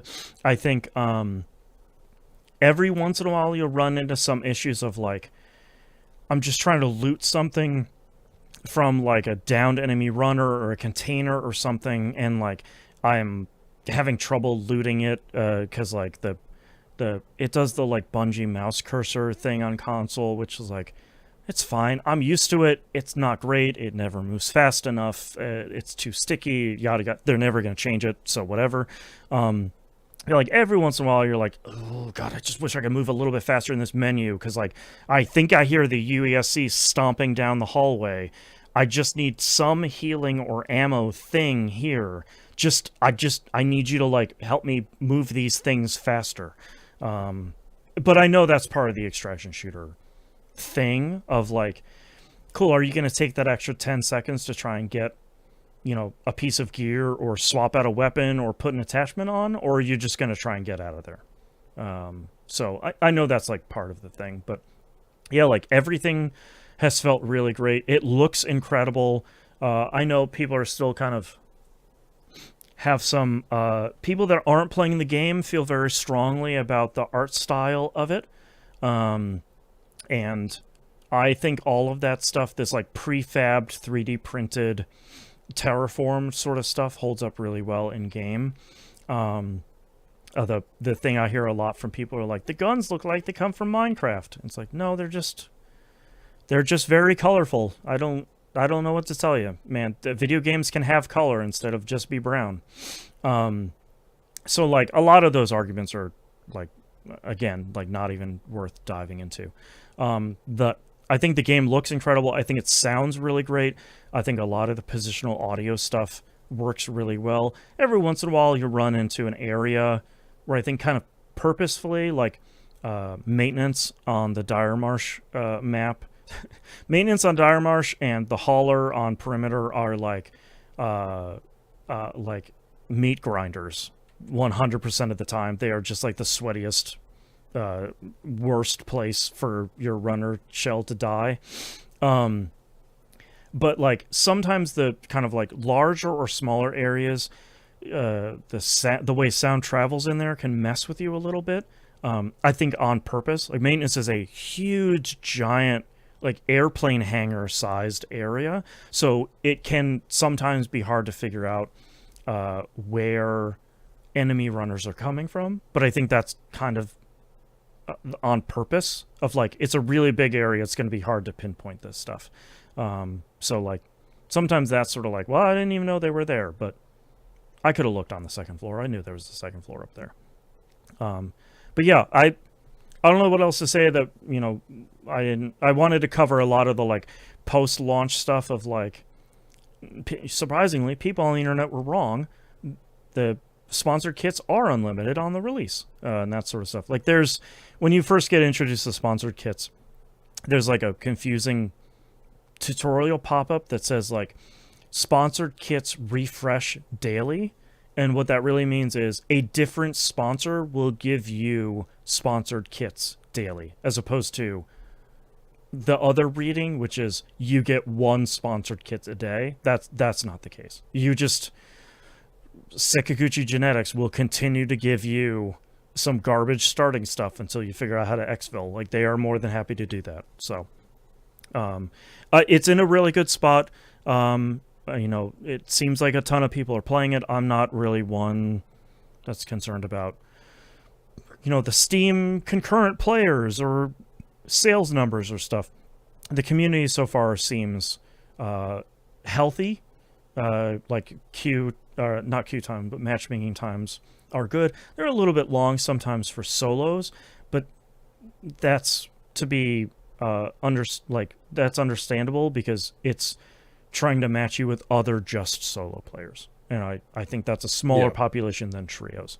One of the things I think is interesting that Arc Raiders did was they introduced a teams versus solos match type. Where if you think you're the hotness, like you can literally go in solo against full 3-man squads. Right. Do you want a lot of 3v1s? Like you can go do that. I know a lot of people are in the community are asking for duo queues at this point. Bungie said they've heard it. It's not like at top of their priority list right now, which isn't too surprising. Also, like, I'm not sure at the beginning of the game if that's when you really want to split your player base a lot. Like, if you're Arc Raiders and you sold like 6 million units within the first couple of weeks, yeah, sure, split your player base. That doesn't really matter. But like, I think there's a smaller player base playing Marathon at the moment. Just I think because of the sort of more brutal nature of it so far. Also, the we were talking about the last week of like, what community is going to start forming around Marathon. Like Arc Raiders seems to be a fairly PvE focused don't shoot emote community. Again, not a negative. I'm not saying like Arc Raiders are soft babies. Like that's the community It's literally the only reason that I'm playing that game. Right. That's the community that's been fostered over there.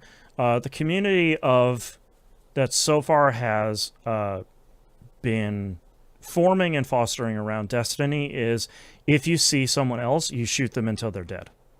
And like if it's a rook, don't care. If it's a team, if it's solo, don't care. 3 people, don't care. Shoot them until they're dead. You need to kill them, loot their stuff, and keep on moving.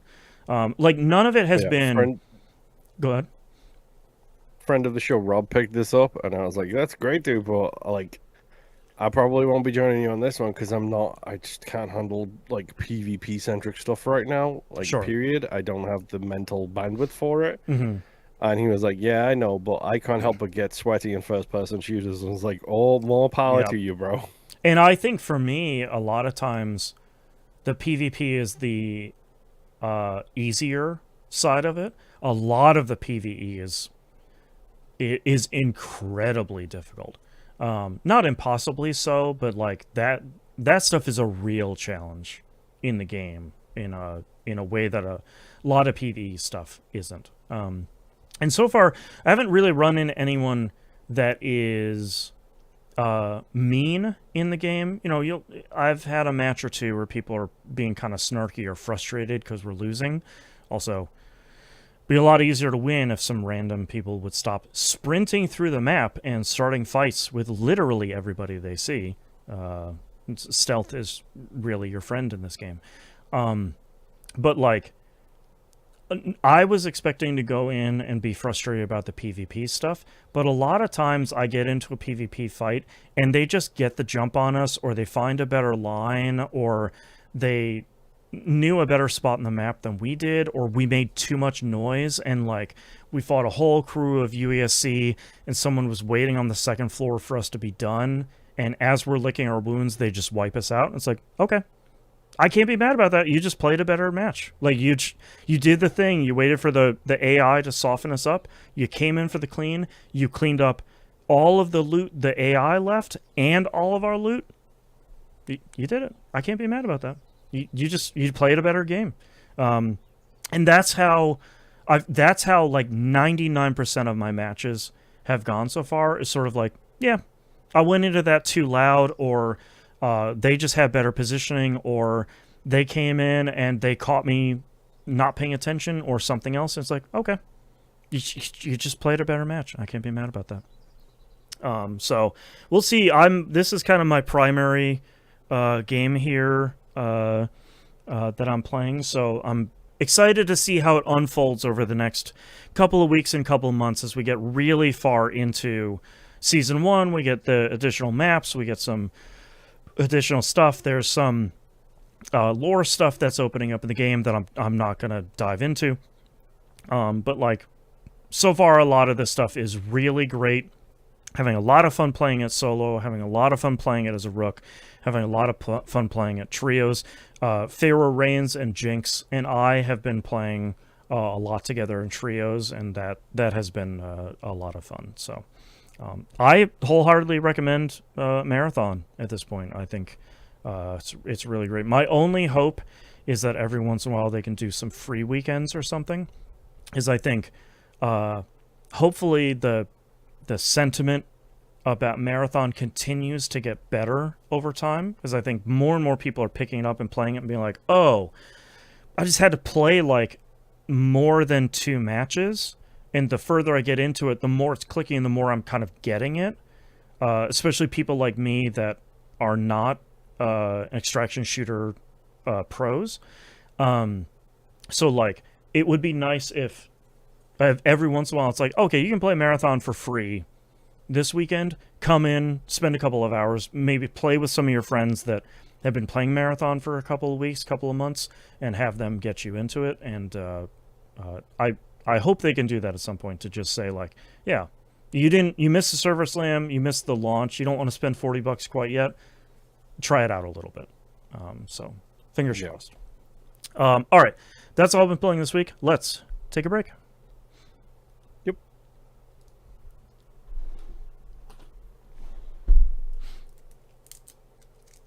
Hopefully you do pick it up at some point, Moon. I think if you're in the space to do PvP, I think if you like Arc Raiders, I think you'd like Marathon quite a bit. Yeah, and I've always liked Bungie shooters. I think they make phenomenally playing shooters. I genuinely do. Yeah. It's just I can barely scrape together 30 minutes, 45 minutes to play easy achievement games and Arc Raiders every day at this point. Well, and I think that's the thing. Like, there's so much BS in both the Marathon community to a lesser extent, but a lot of the Arc Raiders community of this, like, the Marathon community has been saying the two cakes thing of like Marathon and Arc Raiders can be successful. Like, both of them can be successful. You can have two cakes. That's fine. It doesn't have to be, well, Arc Raiders is over there for babies and Marathon is over here for real gamers. It's like, who cares? Some people might like Arc Raiders more for whatever reason. It might just be because it can Literally be could just be a third person game. Exactly, like third person versus first person, or like, oh, I like Arc Raiders because the aggression-based matchmaking means that I run into less, if not very little, PvP, and there's no aggression-based matchmaking in Marathon, and like, that's totally understandable, and it doesn't have to be this thing of like, well, one has to die so one can survive. It's like, it can be. Some people are like, yeah, I'm playing Arc Raiders and playing Marathon at the same time. It's like, great. Just play more cool games, man. Like, that's how it should be. It doesn't Absolutely not. It doesn't have to be like Arc Raiders is for big, dumb, soft babies. So I'm playing Marathon. It's like, ugh, God. Okay. Also, I don't want to hear how many like years you played Hunt Showdown. No one remembers Hunt Showdown. You can just be quiet about it. No one needs to hear about it. Apparently that game is still around. It is. Call They me recently surprised. delisted the old version and re-released it under a new version for the PS5 and Series X consoles. Oh, okay. I had no idea. All right. Are you guys ready to do the other segment? Yes. Yep. All right. Starting in 3, 2, 1. Let's talk releases for the week of March 9th, 2026. Fatal Frame 2 Crimson Butterfly Remake comes out. PS5, Series consoles, Switch 2, and PC. Shock of all shocks. This is a remake of Fatal Frame 2 Crimson Butterfly. The very terrifying video games that I'm not going to be anywhere close to.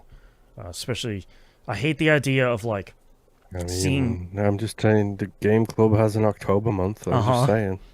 I hate the idea of like, we talked about this during VHS of like only being able to see ghosts through like a video camera or like a photo camera or something like that. I hate it. I can't do it.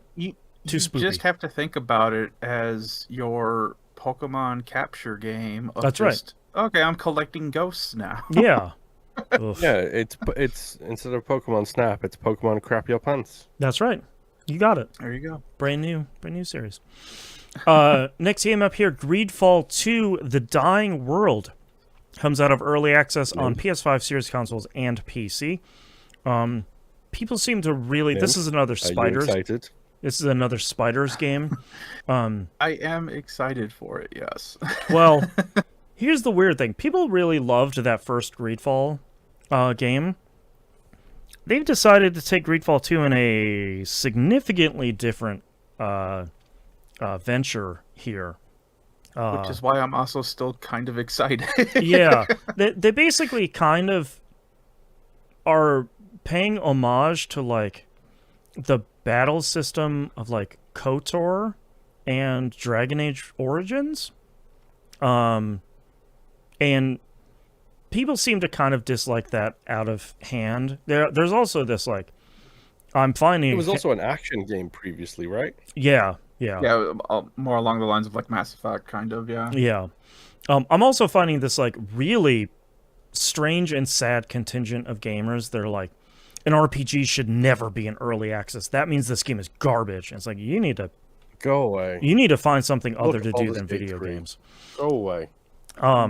So it seems like there's some people that are a little frustrated that this is moving over to a different battle system. I don't think that's inherently bad.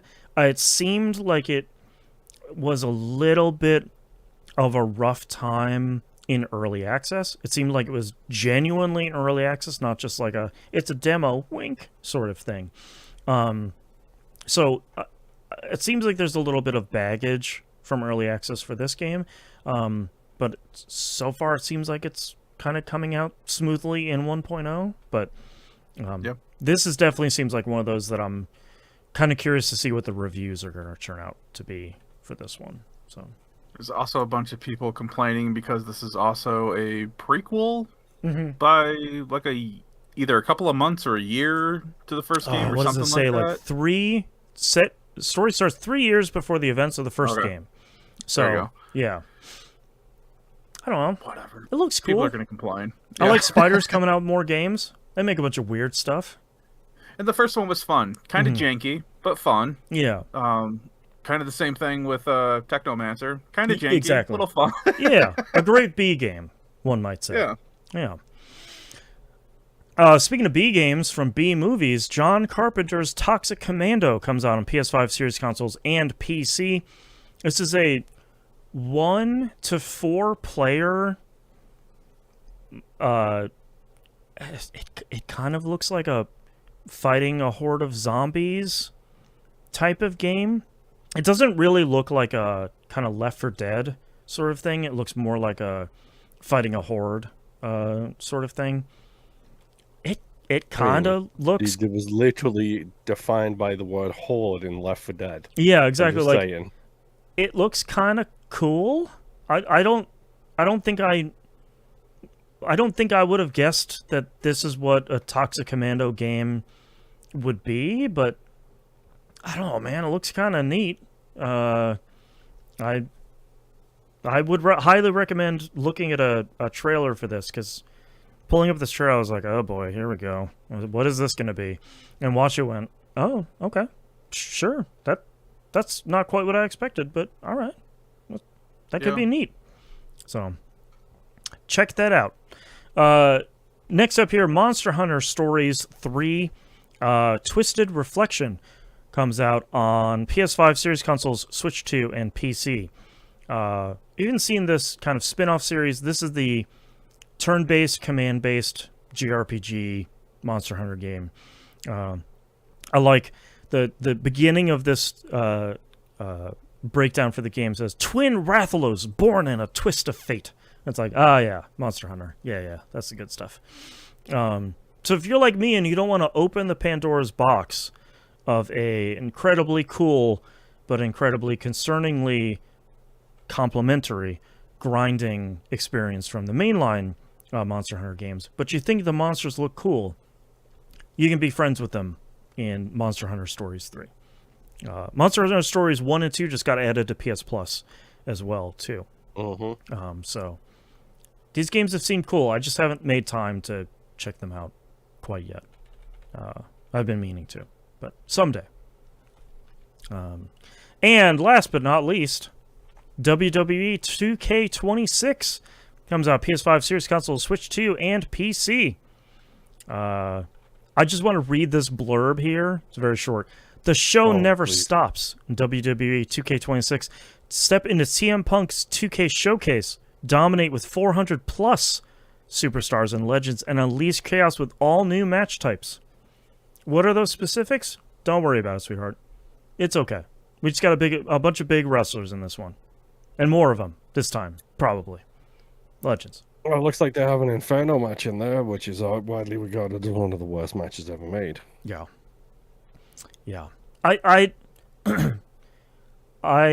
These games have obviously struggled in the last, actually, genuinely over this entire generation of consoles. I have not gotten the impression in a while that they have been really worth it, except for maybe the most diehard of wrestling fans. And if you're the most diehard of wrestling fans, you're probably still playing the AEW game and probably not interested in this. Possibly, but also this is people that the AEW just doesn't have. Right. Yeah. So like if you're interested in the actual like individual wrestlers, this still has that, but like I don't know, man. I don't know, my buddy is way into wrestling in a good way. We all have our way in hobbies. Yeah. And he basically gets to a point where he just goes into character creator and creates every single one of us and then just runs championships or seasons or whatever they call it. Right. And I'll get a text message from him every once in a while where he's like, "Hey, you were a heel, you were third, or whatever, I'll take it, yeah. Like, all right, yeah. There you go. I mean, like I loved the SmackDown games when they were the SmackDown games. Oh, I for had sure. 5 memory cards full of creator wrestlers. Yep. Like it was unreal, and just like everybody else at that time, black t-shirt, blue jeans. Yeah, baby, let's go. Yep. Wrestling has changed, but the giant corporation behind one of the biggest wrestling companies on the planet has not changed, apparently. Yeah. I mean, they've changed. They're taking a lot more Saudi Arabian money now. I mean, that is true. Dude, they would have taken Saudi Arabia money in the 90s if that was a viable option for them. 100%. So, yeah, they haven't really changed. Times have just changed. Yeah. The sphere of their influence has just changed. Right. Yeah. Right. All right. Let's go ahead. Apologies. WWE's being talked about. Did you see the Danhausen debut to WWE? I did not. It did not go down well. Yeah. And he's been doing indie bookings for like 2 years now because AEW did not book him well at all, which he's a hard character to book. I get it. Sure. But you think WWE is going to do better, bro? Yeah, I like... mean, you just had a kid. Take the fat paycheck. Enjoy your time. Exactly. At the big company getting the big money. I hope they do him better than AEW did, but also doubtful. Yeah, I don't have a lot of high hopes. All right, let's talk about our 2 news stories this week. Disappointingly, unsurprisingly, Highguard is already going to be shutting down here. I think we sort of saw this coming for a little bit, unfortunately, because Highguard didn't set the world on fire when it came out. It got okay reviews. A lot of people that played it said it's fine. The studio was supporting it very quickly. There was kind of a very immediate negative sentiment towards this game ever since the Keeleys had it as their big kind of capstone trailer. And it launched on January 26th. It is shutting down this week on March 12th. And they are just saying very clearly they didn't attract enough players to sustain development long term. They're going to put out one more giant patch this week with a whole bunch of other stuff. I think the thing that is that has been discovered by Bloomberg recently that I think cast an illuminating light on the whole thing is that the Tencent was the company that had been supporting this game from a financial backing standpoint for the last couple of years during development. And when they were unhappy with the game's launch, kind of soft launch numbers, they immediately pulled funding from the game post-launch. And at that point, unless this game would have been the biggest thing on the planet, like Arc Raiders sort of overnight success sort of thing, I don't think there was going to be much that this would have been able to do.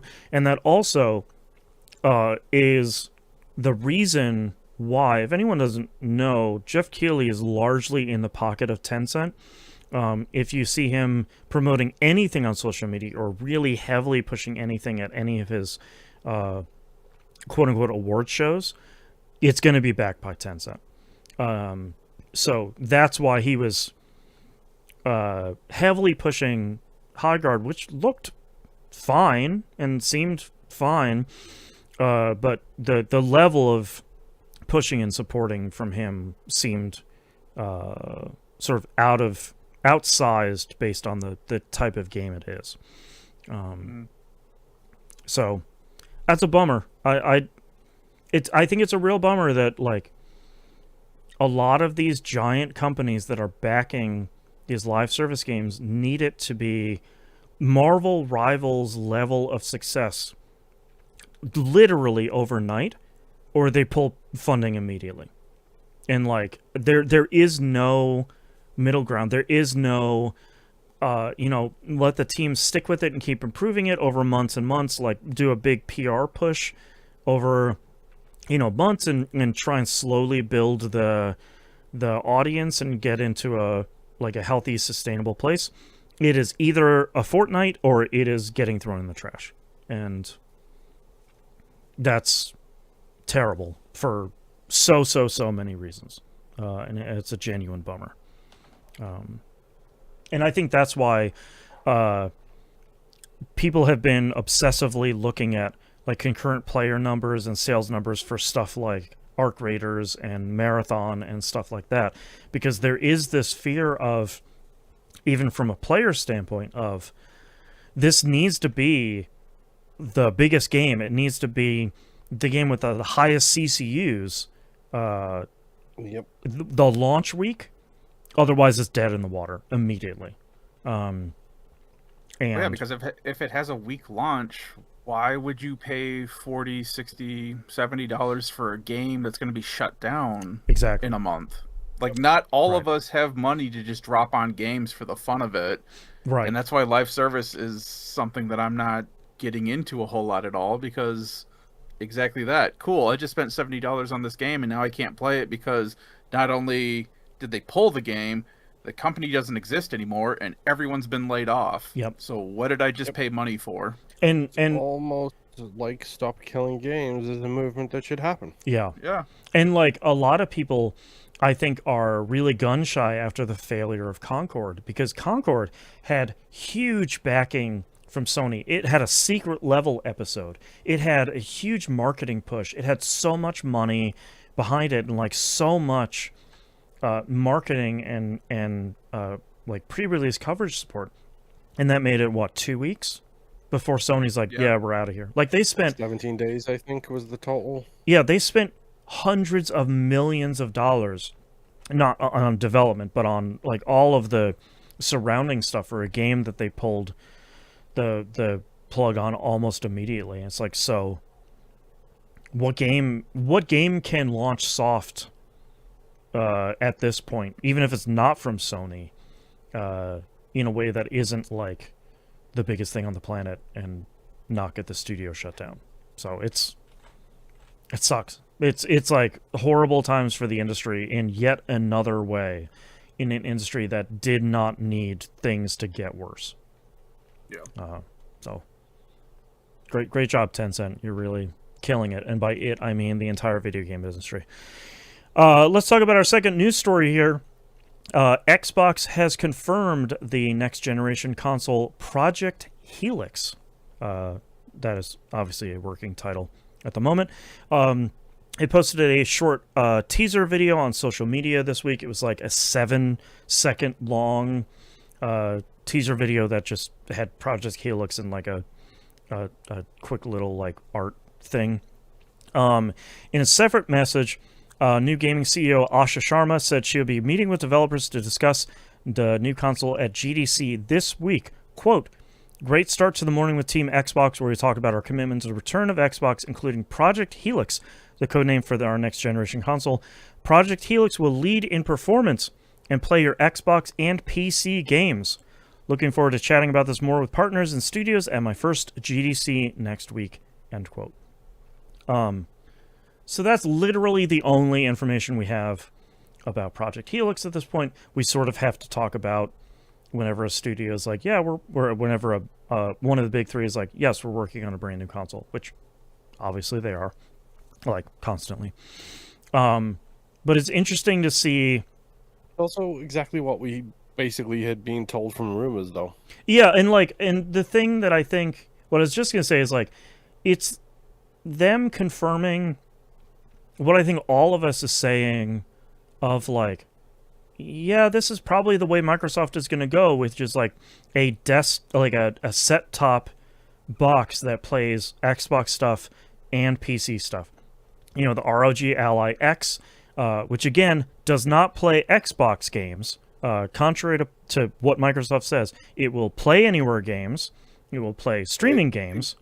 Phrasing is bad. It does not play console Xbox games unless you're streaming it from the platform, but Right. it does play PC Xbox games because it's not the Microsoft Store anymore. It's the Xbox Store on PC. Right. So it does the like confusing. play anywhere versions of PC games, but like it does not play actual Xbox games. But I think that's the strength of something like this, if it comes out successfully, is you can say, yeah, it plays all the Xbox games, it plays PC games, it will hopefully have, you know, in a perfect world would have some level of like, you know, runs great on Project Helix sort of tag, like you see the runs great on Steam Deck sort of thing on Steam, like an idea of, hey, you've got this console, this set-top box. Is it going to run this thing? How is it going to run? What are the kind of standard things it's going to do? So, not too surprising. Happy to finally get a little bit of confirmation here of plans and kind of direction. But I don't think we're going to hear anything serious about this for quite a while. And I don't think we should. Yeah, at this exactly. point. Like, Even if we take pricing and hardware shortages completely out of the mix, I don't feel this far into this current generation that there has been any release that has fully pushed these consoles, right, either the Pro version or the regular version or the X version, whatever, to the point that an additional version is now needed. Well, and I think it's smart from Xbox's standpoint to get out ahead of developers at GDC next week saying like, hey, did you guys also have a meeting with Xbox about the next console? And everyone's like, the what? Like, Xbox is getting out and being like, yeah, man, we're working on another one, obviously. Like, Sony's working on the PS6 as well. We're not going to hear about that for a while, but obviously they're working on it. So, like, getting ahead of it and be like, yeah, it's going to play PC games too. See you in a couple weeks. Like, that's all you really need to do at this point. Like, fuel the rumor mill in whatever fashion it's going to, for whatever that is. You know, all of your usual YouTubers are going to have their hot takes about it, just like we're having our hot takes. But you know, again, I hope we don't hear anything about this for quite a while. I don't expect us to. I don't expect us to hear anything about the PS6 for a long while either, because, like you said, removing the like tariffs and RAM and hard drive shortages and all of the hardware issues that are going on right now, I don't think anybody is saying like, you know what I'm ready to do? Pop like another $600 on a brand new console. That's what I'm looking forward to. 600. That's optimistic, bro. 600, I know, like, well, that's like removing all of the like hardware and tariff stuff. That thing is still optimistic, bro. Yeah, I mean, Nintendo only got away with $500 for the Switch 2 because they're probably subsidizing quite a bit of that. But like, I can't even afford a Switch 2. That's $500. Like, I'm not going to be able to afford whatever the hell the PS6 is going to be. I found out that the Poke whatever game it was that came out last week is essentially just Viva Pinata, and I'm like, wait, what? I want to get a Switch 2 so my kid can play that, because she loves Pokemon, she loves Animal Crossing, and that's basically the Venn diagram meeting in the middle for Pokopia. And like the Pokemon Winds and Waves that just got announced, Gen 10 of Pokemon, looks incredible. She wants to play that. I don't know. I don't have $500. I don't even have like Yeah. $400 to buy it secondhand or whatever. Like I don't know, man. So Godspeed Project Helix. We'll talk about that when other interesting things happen. I wouldn't hold my breath for anything super wild. I'm not even holding my breath for like a developer breaking NDA next week. Like I don't think there's going to be anything of substance next week other than, would you develop a game for a thing that's an Xbox and a PC? And developers are probably like, yeah, sure. Oh, okay. I guess. Whatever. Do you want to play my demo? Yeah. So, all right. That's the end of our episode for this week. Thank you very much, everyone, for listening. If you'd like to visit us, you can do so at tvgp.tv. Everywhere to find and follow us is on the right-hand side of the page. Discord.tvgp.tv to join the Discord server. e1m1.cash for all of the Patreon stuff over there. That's you, Moon. I know. I'm just waiting. The ones and numbers. There you go. $5 a month tier is the recommended one over there. If you can't support us over on the Patreon side, like, comment, subscribe on YouTube, or follow us on Twitch.